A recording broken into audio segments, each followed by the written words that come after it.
Olá, bom dia. O meu convidado de hoje tem um currículo assim invejável, vamos dizer assim.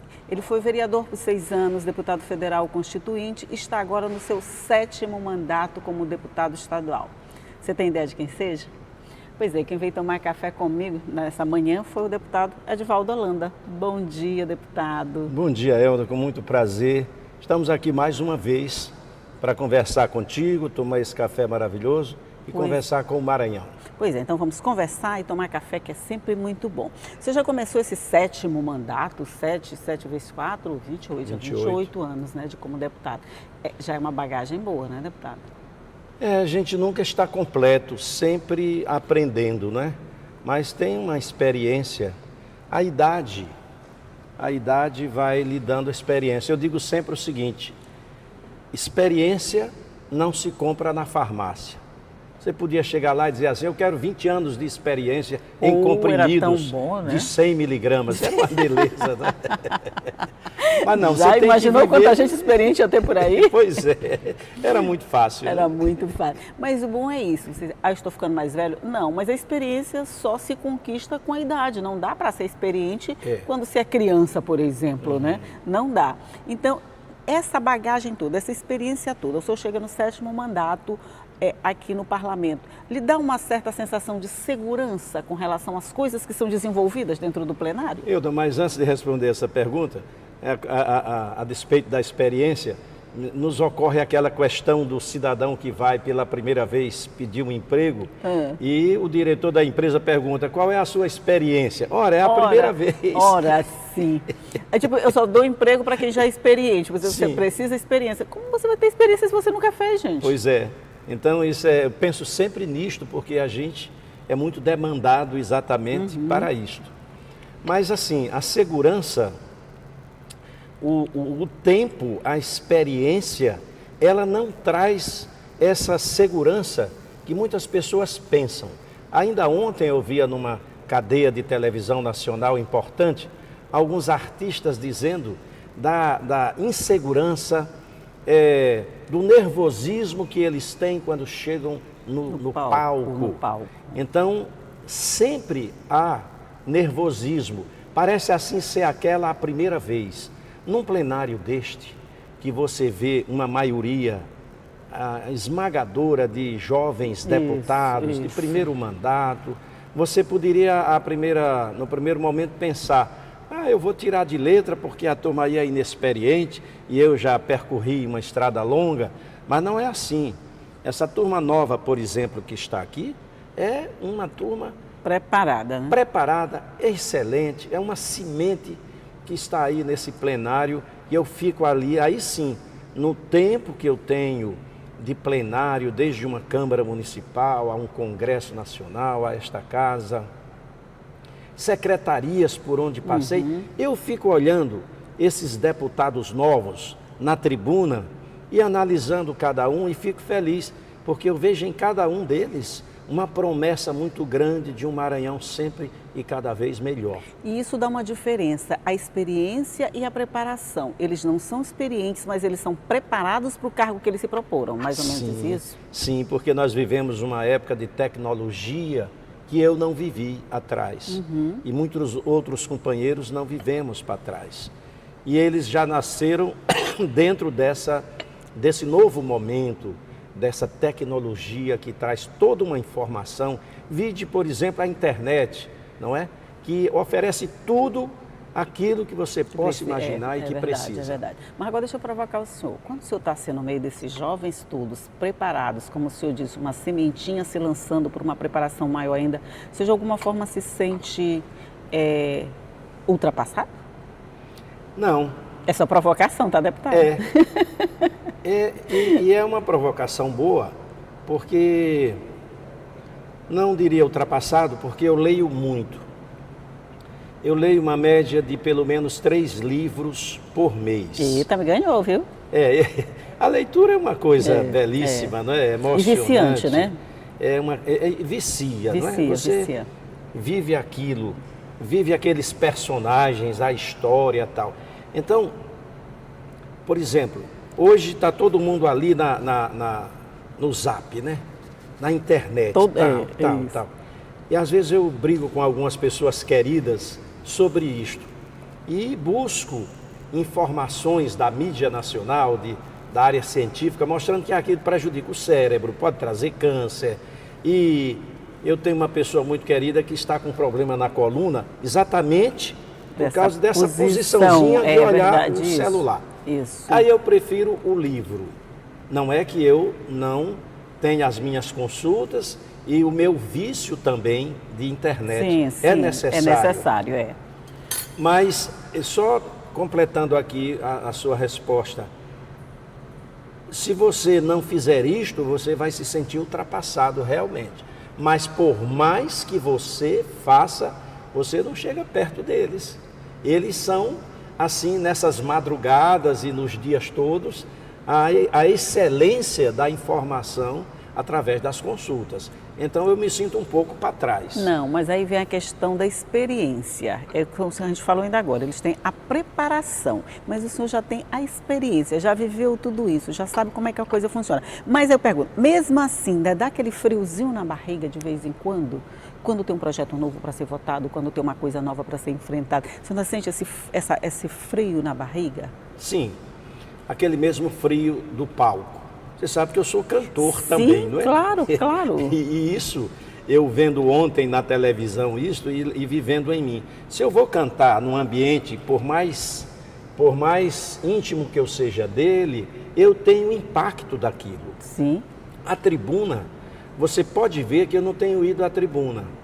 Acredito que nessa legislatura eu tenho feito uma produção maior de projetos, mas eu não tenho ido à tribuna e até me reclamam alguns amigos. Olha, eu queria ver você na tribuna e tal. Mas você sabe que eu tenho medo da tribuna? Medo? Medo. Não, eu tenho não sabia medo da tribuna. E nem eu posso dizer que eu não acredito? Pode dizer. Por quê? Medo, porque aquilo primeiro, a responsabilidade minha é maior do que a dos outros. Sim. Exatamente por esse tempo. Eu não tenho mais o direito de dizer besteira numa tribuna, bobagem. Não tem não. Eu tenho que falar aquilo que possa corresponder não somente ao meu estado, ao meu eleitorado, mas corresponder também àquele público interno de deputados. Isso. E que de alguma forma está esperando que eu o senhor... tenho timidez, eu fico com medo, eu digo, meu Deus, como é que eu vou para essa tribuna aí? E se eu não corresponder, se eu falar uma bobagem, aquilo me... Aí eu penso assim, eu já falei tanto, então eu não vou, quero ouvir. Aí eu escuto mais e não tenho falado, mas qualquer hora eu irei à tribuna, vou ter coragem. Não, assim não tem graça não. Mas esse friozinho na barriga eu acho que ele é fundamental, para dizer que você ainda se empolga com aquilo que está fazendo. Quando você deixar de sentir esse frio, essa timidez, porque já está no piloto automático, aí já está indo por conta da vida. Eu, por exemplo, eu fico tímida, eu sou muito tímida, as pessoas não acreditam, mas eu sou muito tímida, eu tenho vergonha de todo mundo. É que eu tenho uma certa intimidade com essas luzes. Na hora que elas acendem, pronto, eu perco a timidez. Mas esse friozinho na barriga é bom para mostrar que a gente ainda se empolga. E o senhor está tão empolgado que esses primeiros 3 meses aí a produção foi intensa, né? Quase 10 projetos apresentados. É que eu troquei a tribuna pelo estudo. Pois nós vamos falar sobre essa troca no próximo bloco. Eu vou fazer um rápido intervalinho, a gente vai só tomar um cafezinho para perder essa timidez. Eu sou tímida, ele é tímido, então a gente vai tomar um cafezinho aqui, a coisa se resolve, mas a gente volta em 1 minuto.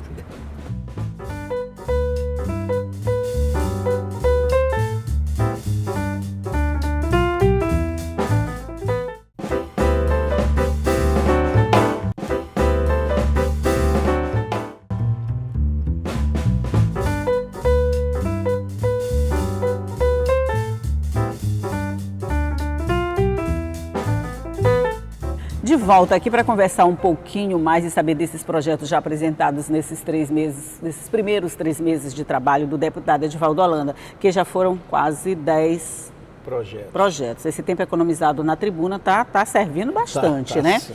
E eu peguei aqui alguns. Campanha contra o desperdício de alimento, o que mais, meu Deus? São tantos, né? A entrada nas escolas com detectores de metais. São esses assuntos assim, de alguma forma. O senhor faz uma pesquisa, uma análise do que a sociedade está apresentando, do quais são os assuntos relevantes. A partir daí nascem esses projetos? Elda, o projeto de lei ele é muito do momento. daquilo que a sociedade está vivenciando. Sim, sim.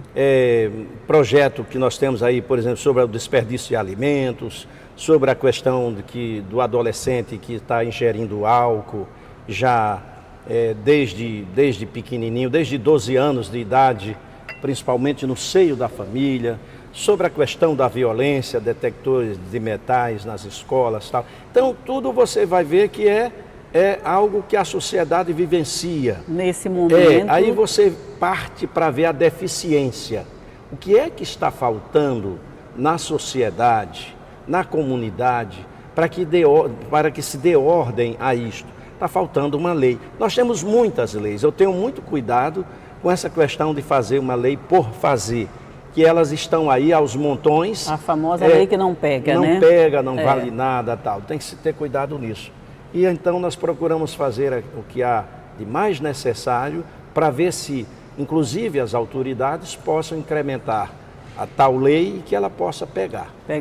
Com relação aos detectores de metais nas escolas, a gente vive um momento de violência muito grande, principalmente nas escolas, com registros de massacres imensos, né?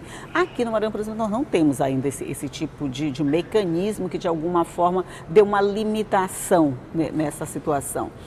Esse é um projeto que já foi apresentado, ainda está sendo articulado, como é que está? Esse projeto, ele obriga o governo a colocar nas escolas estaduais, escolas públicas, detectores de metais, para exatamente procurar inibir a questão da violência. E aí nós temos hoje, não só no Brasil, mas no mundo inteiro, a questão dos massacres, a invasão nas escolas, mortes de estudantes, alunos que entram na escola e agridem, entram armados, às vezes até com arma de fogo, arma branca, outros objetos, e enfrentam professores, não é? Enfrentam a diretoria, enfrentam outros companheiros. A televisão está aí mostrando, aqui no Maranhão, Elda, há umas 3 semanas, nós vimos aqui no Parque Vitória uma escola ser invadida, uma escola do Estado, invadida por 3 marginais que fizeram sequestro de celulares, de dinheiro, de professores, de alunos e tal. Ainda bem que ninguém foi ferido. Mas o que aconteceu? Eles chegaram na porta, entraram normalmente e lá dentro praticaram o assalto. Se nós tivermos detector de metal e também um vigilante armado, que é muito importante, mas esta já é uma responsabilidade legal do Estado. Do Estado, é outra coisa já. Você vai inibir isto.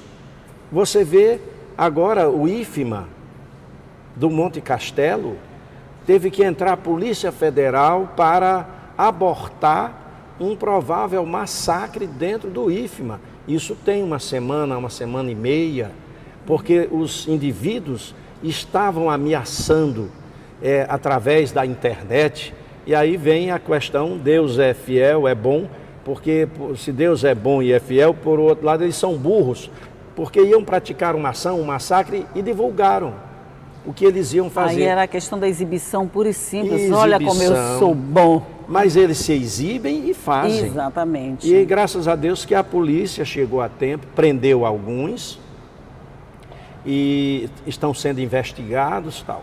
Nós temos a questão da escola Raul, não sei de que aí, um nome aí, lá na cidade de Suzano, no estado de São Paulo, aquele massacre que morreram vários alunos. Então, um projeto de lei desse é uma medida simples, que você pode, não é uma medida cara, você vai colocar um detector de metais, e eu não digo que você possa eximir completamente a violência, porque ela é praticada, às vezes, o aluno puxando o cabelo do seu colega, ou da sua colega, ou do professor, mas a parte letal, ela será mais evitada se tivermos esse detector de metal. Com certeza, que vai dar um limite, com certeza vai evitar muitas tragédias. Mas assim, ele já foi apresentado, ele já está sendo votado? Já está tramitando nas comissões.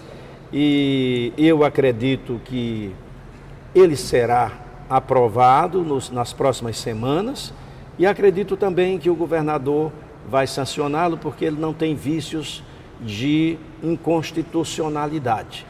Até porque a questão do detector de metal, embora tenha um custo, e nós temos a limitação dentro disto como legisladores de não aumentar a despesa do Estado.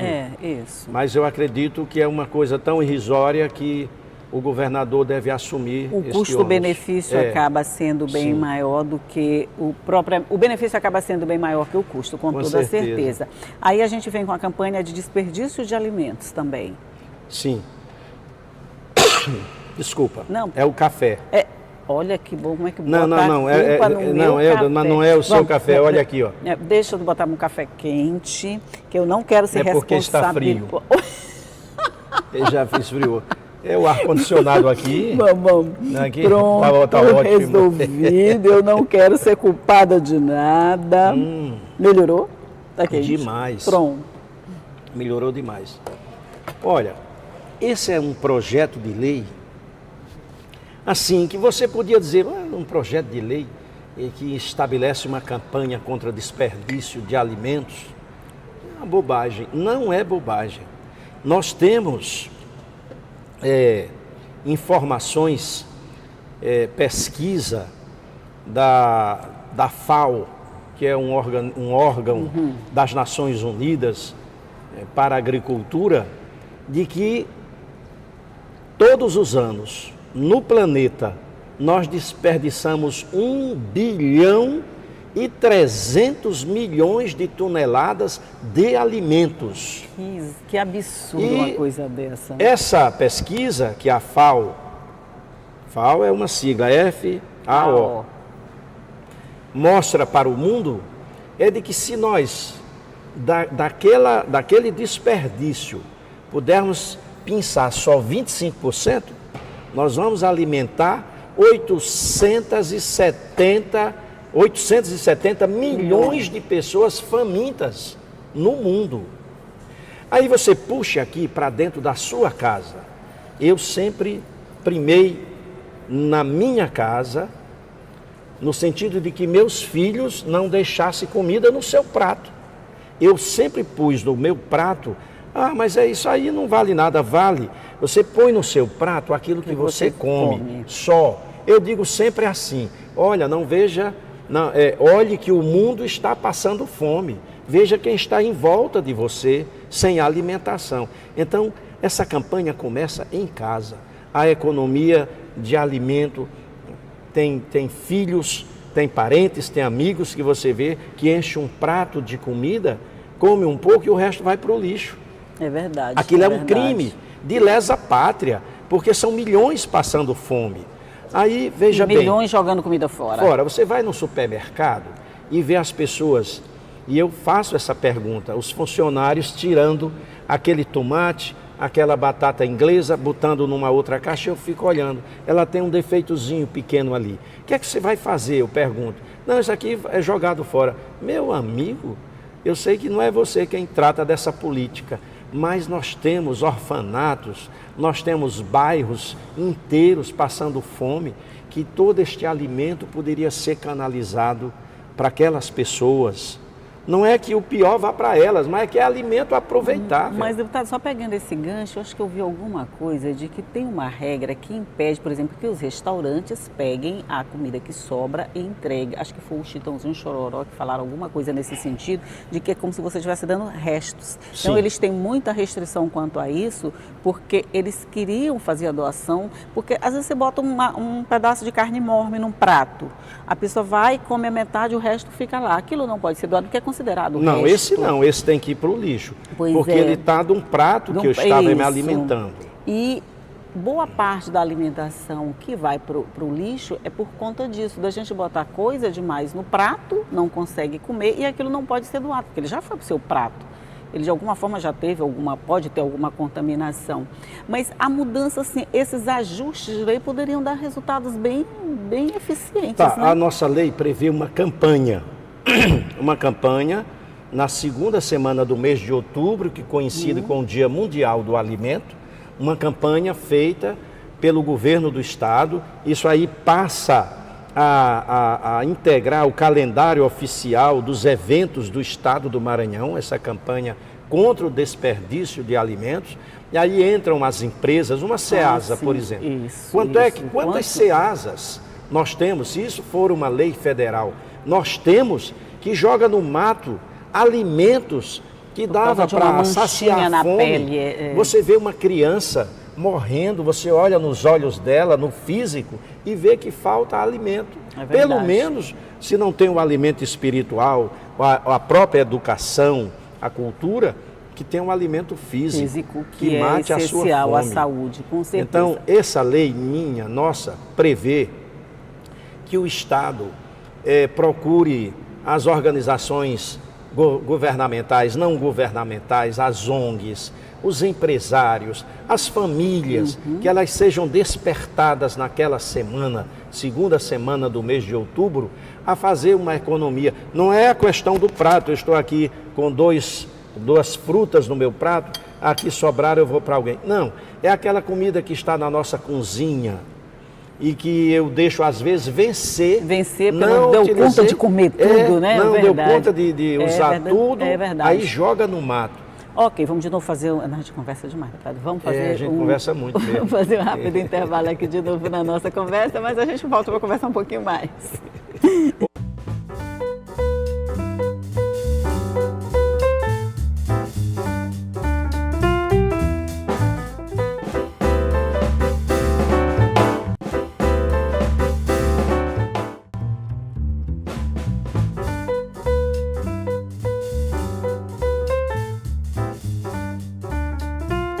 Já estamos de volta aqui para conversar um pouquinho mais sobre esses projetos apresentados pelo deputado Edivaldo Holanda. Eu encerrei o bloco dizendo que a gente conversa demais, que a minha produtora estava ali reclamando que a gente passou do tempo. Mas ele está me dizendo que o senhor foi camelô, é isso? É por isso que o senhor fala muito assim? Olha aí, viu? Eu fui camelô. Eu fui camelô no mercado do Ver Peso, em Belém do Pará, quando eu era um adolescentezinho, assim, 12 anos e tal. Então era camelô ali. Vendia redes ali. Você vendia muito? Você era bom como camelô? Eu me considerava bom. Depois eu fui deportado para o sertão da Paraíba e virei camelô no mercado em São José de Piranhas. Ixi, mas você vendia o quê? Ali eu vendia roupa, eu levava aquelas malas de madeira, tipo retirante do Nordeste, que aquela mala era coberta com um papel. O papel geralmente cheio de figurinhas, tal. Então o cara fazia uma mala de papelão, cobria com um papel colorido, com várias figuras. Isso só pode ser feito no sertão do Nordeste mesmo, porque não tinha a chuva para atrapalhar. A mala era assim, fundona, e eu e o meu pai enchia de camisas, calções, meias, tal. Pegava um misto. Misto é aquele caminhão que tem 4 boleias, ele é todo de madeira, são cabinezinhas assim, né? E mais uma parte de carroceria para trás e a parte de cima que leva essas malas, as bagagens e tal. A mala em cima, amarrada as malas, porque eram muitos camelôs, né? Aí você ia naquelas estradas de terra, cada um para a sua cidade escolhida. Eu ia para São José de Piranhas, não é? Eu era mais jovem aí, eu tinha 8, 10 anos, ia com meu pai, Então a gente chegava lá, abria aquela mala na calçada do mercado e colocava ali no chão aquele material o dia todo e vendia bem. Não é? Fazia sucesso. As mulheres compravam muito quando abria essa mala. E aí tem que falar muito, por isso que a gente fala muito aqui. Aí, né? Falou tanto que virou deputado. Foi isso. Pois é, deputado tem que falar muito mesmo. Essas experiências todas de vereador, deputado federal, deputado estadual, tem alguma delas que o senhor diga assim, essa aqui é o que eu gosto mais de fazer? É vereador? É deputado constituinte? É deputado estadual? Não, deixa eu lhe dizer, Deus me fez gostando de tudo. Desde a roça, onde eu trabalhei com meu pai, eu tinha 3 aninhos de idade, eu vejo hoje essa proibição. Trabalho infantil, você não podia trabalhar agora. Pois eu tinha 3 anos e meu pai dava um caquinho de enxada, a gente chamava caco. Era aquele pedacinho, uma enxada desgastada ao longo dos anos, ela vai diminuindo. A gente chama caco de enxada. Aquela enxadinha eu ia limpando o mato, eu e uma família numerosa, Sim. no sertão. Eu gostava daquilo, eu tenho saudades. Eu tenho saudades do tempo de camelô. Eu tenho saudades do meu tempo de vereador de São Luís, onde também fui presidente da Câmara Municipal, numa época difícil. Eu tenho saudades do Congresso, não é? E tenho saudades aqui dessa vida, não é? De deputado, mas sou advogado e tenho saudade de uma vida que eu só pratiquei 5 anos como advogado. Eu advoguei durante 5 anos. E ainda hoje o senhor é advogado de formação, vem a OAB 2134, um dos primeiros advogados do Maranhão. Mas que bom. Então, eu sou apaixonado pela minha profissão, que não pude exercer lá, só um pedaço do início. Eu sou apaixonado pela música. Isso, eu ia dizer, fora isso sou cantor desde menino, quando eu cantava realmente, hoje canto muito pouco. E eu não sei te dizer assim, dos dons que Deus me deu, eu gosto de todos. Muitas vezes a gente inibe os dons, mas a gente paga também por isto. Mas, assim, se eu pudesse escolher entre advogar, praticar a política, cantar, ser camelô, eu ia escolher cantar. Era. Mas que maravilha. É porque eu ia lhe dizer o seguinte, que como o seu dia tem 24 horas igualzinho de todo mundo, não dá para ser tudo isso ao mesmo tempo, né? Então, se o senhor pudesse escolher, seria cantor? Seria. E eu acho que eu explorei mal esse lado que Deus me deu, me proporcionou. Talvez por isso eu tenha sido castigado. Não sei, Deus não castiga, não é? Não, Deus não Mas castiga, eu tive um linfoma, que todo Maranhão acho que sabe exatamente, no duodeno. O duodeno, ele liga direto com o esôfago e cordas vocais. E foi um tratamento. Por isso tem um projeto de lei aqui que obriga hospitais, clínicas, esses ambientes que tem estacionamento, a dispensar a taxa de estacionamento para quem faz hemodiálise, tratamento de câncer, quimioterapia, radioterapia e tal. Porque eu passei 2 anos fazendo esse tratamento. E é um tratamento que demanda muito tempo. Às vezes você chega no estacionamento de um determinado hospital, para fazer isso é obrigado a pagar todo um tempo que é progressivo. A cobrança é progressiva. A partir de 4 horas já é progressivo. Então, é outra lei importante, mas talvez por isso eu tenha me inspirado, por isso que eu passei a experiência própria. Deus já providenciou a minha cura, graças a Deus. Graças a Ele, providenciou, e aí providenciou através de uma coisa que eu digo, a medicina. A medicina é o milagre que Deus deixou para nós mais imediato. Porque temos os milagres do passado, levanta-te e anda. Vê, sai, como no caso de Lázaro, sai e vem para fora. Então, aqueles milagres, Deus deixou para nós hoje milagres praticados através da ciência médica, dos remédios. E isso é importante. E eu fui curado pela graça de Deus através disto, durante 2 anos. Talvez a razão desse projeto de lei eu tenha me inspirado. Quer dizer, foi uma coisa que o senhor passou, né? Você passou no hospital e era obrigado a pagar taxas. Mas voltando à música, esse linfoma, ele atingiu um pouco minhas cordas vocais. E quando eu canto, eu cantei agora nos Estados Unidos. Olha que chique. Numa cidade chamada Windermere. Tá aí no YouTube. O YouTube CBBO é o endereço da igreja lá, uma grande igreja. CBBO, 27 de janeiro eu cantei lá. 4 hinos maravilhosos. Cantou Divino Companheiro? Cantou Divino Companheiro? Não cantei Divino Companheiro lá, mas cantei Grandioso És Tu. Grandioso És Tu. Foi uma beleza. São meus hinos favoritos, muito né? Bom. Mas o senhor continua com essa voz? Rude Cruz, que é um hino maravilhoso. Sei, Rude Cruz. Rude Cruz seria Gil, dali um dia surgiu, mais ou menos esse, né? Mas aí eu sinto que a voz, também é a idade, né? Eu já estou natural. Com 45 anos. Sim, claro. Eu agora que fiz 20, pronto, 45, estamos quase em paz. Quase em paz. Mas o senhor diria que agora, por exemplo, depois dessa experiência toda como vereador, todos esses que a gente falou, é mais fácil ou mais difícil exercer a política hoje? Nesse tempo tão assim conturbado politicamente que a gente vê. O mais difícil é que o político é desmoralizado hoje. Dos segmentos abraçados pelo cidadão, o segmento mais desmoralizado. Você ingressa na política e é logo visto como bandido, corrupto, ladrão, mentiroso. Tudo que há de negativo hoje recai sobre a classe política. E parece que isso está aumentando a nível de judiciário. Quer dizer, nós estamos perdendo as referências por causa de uns, ou de alguns. Fica todo mundo nivelado por baixo. Ou de alguns. Então, a própria imprensa, junto com a sociedade, nivelou isso. E com alguns malucos que entram na política. Isso ajudou a... Pois é, eu ia lhe dizer isso, que tem por onde a gente ter levado a gente, esse parâmetro ter sido adotado. E na sociedade, Elda, esse parâmetro, a sociedade é comum ela nivelar por baixo. Por baixo, é isso que eu estou lhe dizendo. Vide o julgamento de Cristo. Nós vivemos agora a Semana Santa.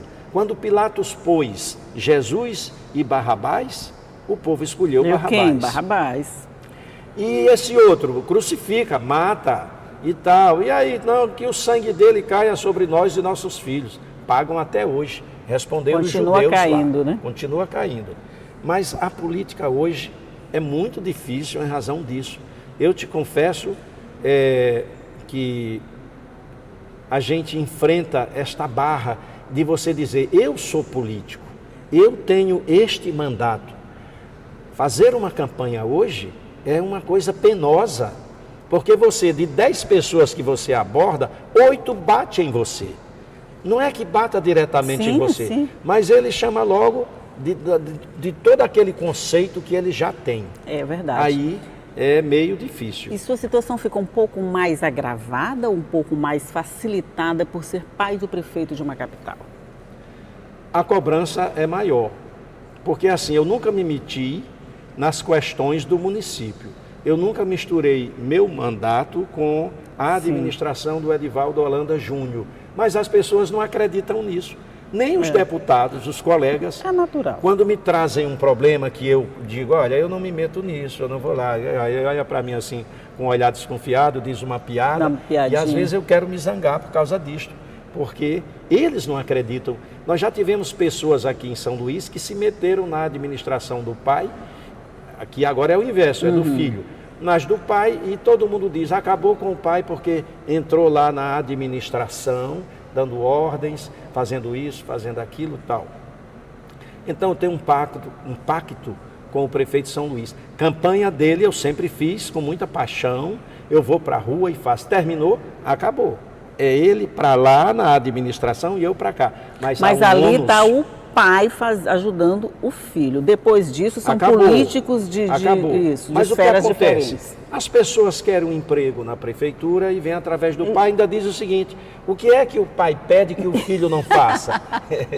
Usa até a imagem de Cristo no inverso. Aí já é jogar baixo. Mas joga.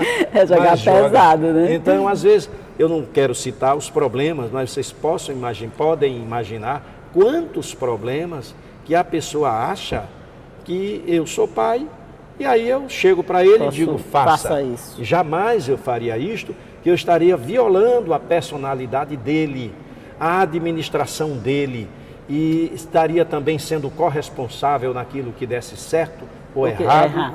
Então, geralmente... Tirando a autonomia dele, não é isso? Sim, exatamente. Né? Mas hoje, pessoas já me dizem que em pesquisa, o que diziam no primeiro mandato, no começo, que eu dava pitaco, eu fazia isso ou aquilo, hoje já aparece na pesquisa que eu estou fora. Aí eu fico feliz. Mas mesmo assim, mesmo estando fora, mesmo com a decisão de não dar pitaco, tem uma certa satisfação, tem um certo orgulho de ter um filho que segue os mesmos passos e segue de uma forma exemplar, vamos dizer assim. Sim, veja bem, meu sonho era governar São Luís. Eu fui candidato a prefeito aqui 3 vezes. Então, eu fui reprovado nas urnas em 3 eleições de prefeito. A questão divina. Quer dizer, mas Deus me agraciou com a porque eleição. o senhor não sabia o que Deus tinha guardado para o senhor, né? Então, olha, eu vou esquentar seu café, porque eu já estou até com medo de ser responsável. Mais um pouquinho, senão eu vou ficar tossindo. Certo. Então, eu me sinto hoje realizado no trabalho que ele faz. Agora, você governar uma cidade dessa, de mais de 1.100.000 pessoas, uma cidade que vai caminhando para 500 anos, de ruas estreitas, de casarões antigos, de um piso velho, entendeu? De uma época em que os recursos diminuíram, encolheram 40% das transferências federais. Você tinha uma receita aqui e ela fez isso verdade, e você tem que pagar uma folha altíssima e tem que manter saúde, educação, que infraestrutura. vai na inversão, uma proporção inversa, né? Enquanto os recursos diminuem, os custos aumentam, aí a equação não fecha, é complicado, né? Não fecha. Então, não é fácil.